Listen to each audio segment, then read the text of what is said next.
মোহাম্মদ রাসূলুল্লাহ সাল্লাল্লাহু আলাইহি ওয়াসাল্লাম বলছেন যে একজন মানুষের দুই চল পর্যন্ত গাল, এই গালের মধ্যে 60টা শয়তান থাকে। যখনই সকালে উঠে সে আল্লাহর জন্য কিছু সাদকা করে, তখনই এই 60টা শয়তান মুখ থেকে পালিয়ে যায়।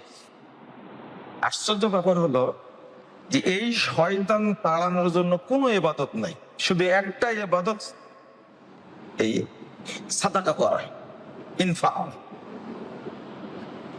আমার এটা বলার উদ্দেশ্য হলো একটা শয়তানের সাথে পারাই মুশকিল, সেখানে দুই গালে লুকিয়ে থাকে কয়টা?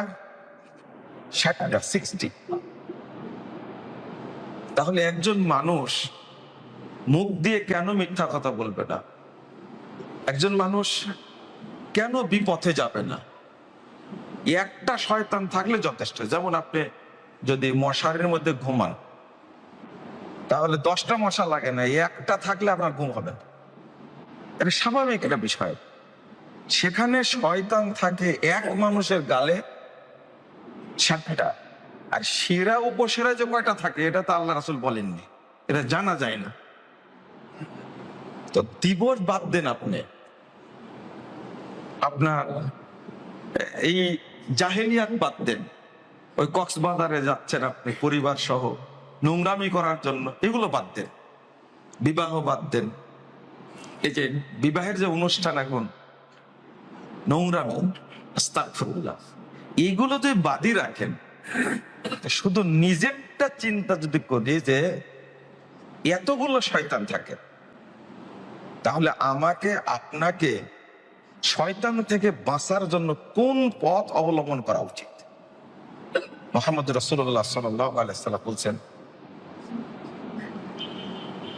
মসজিদে আসার সময় যে ব্যক্তি বলবে, মসজিদে ঢোকার সময়, আউযু বিল্লাহিল আযীম ওয়া বিওয়াজহিল কারীম ওয়া সুলতানিল কাদিম মিনাশ শাইতানির রাজীম, এই দোয়াটি যখন কেউ পড়ে, ফাকাল আশ-শাইতান, তখন শয়তান নিজেই বলে,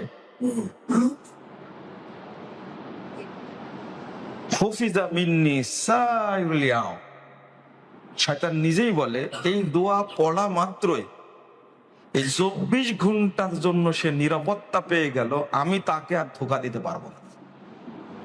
শয়তানের যেমন পাওয়ার আছে, তেমনি এই শয়তান থেকে হেফাজতের জন্য আল্লাহ ব্যবস্থাও করেছেন।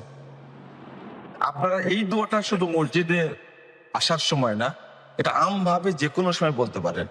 আউযু বিল্লাহিল আযীম ওয়া বিওয়াজহিল কারীম ওয়া সুলতানিল কাদিম মিনাশ শাইতানির রাজীম।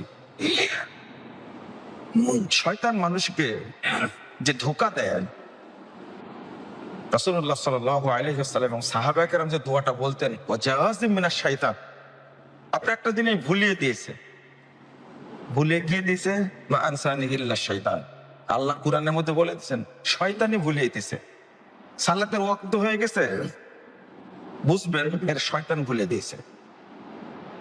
আর শয়তান মানুষের মধ্যে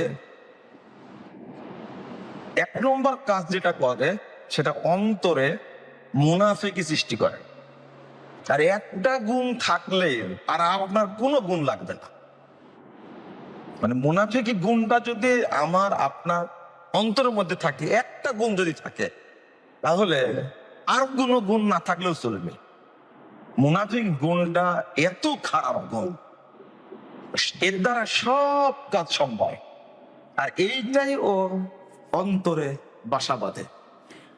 এই জন্য অধিকাংশ সময় আমাদের অন্তরে ঈমান থাকে না, কারণ যেখানে মুনাফিকি থাকে সেখানে তো আর ঈমান থাকবে না, এটাই স্বাভাবিক। ঈমান হলো পবিত্র, আর নিফাকটা কি? অপবিত্র। তাওহীদ পবিত্র, শিরকটা কি? অপবিত্র। তো ঈমান আর নিফাক দুইটাতে একসঙ্গে জমা হওয়ার প্রশ্নই আসে না। আপনারা বিশেষ করে রমাজানের পরে এই আলোচনাটা কেন করছি? রমাজানে আল্লাহর রহমতে আল্লাহর সন্তুষ্টি রেজামন্দির কারণে আলহামদুলিল্লাহ আমরা অনেক ইবাদত করার সুযোগ পাই। আল্লাহ আমাদের তৌফিক দান করেন আলহামদুলিল্লাহ। এর পরেও যাবতীয় অন্যায়, যাবতীয় খারাপি, যাবতীয় নোংরামি চলে আসে আমাদের মধ্যে। এই জন্য এই দোয়াটা আপনারা পড়ার চেষ্টা করবেন। আল্লাহুম্মা আদখিলহু আলাইনা বিল আমনি ওয়াল ঈমান। বলেন তো আমার সাথে, আল্লাহুম্মা আদখিলহু আলাইনা বিল আমনি ওয়াল ঈমানি ওয়াস সালামাতি ওয়াল ইসলাম জাওয়াজিম মিনাশ শাইতান ওয়া রিদওয়ানিম মিনার রহমান।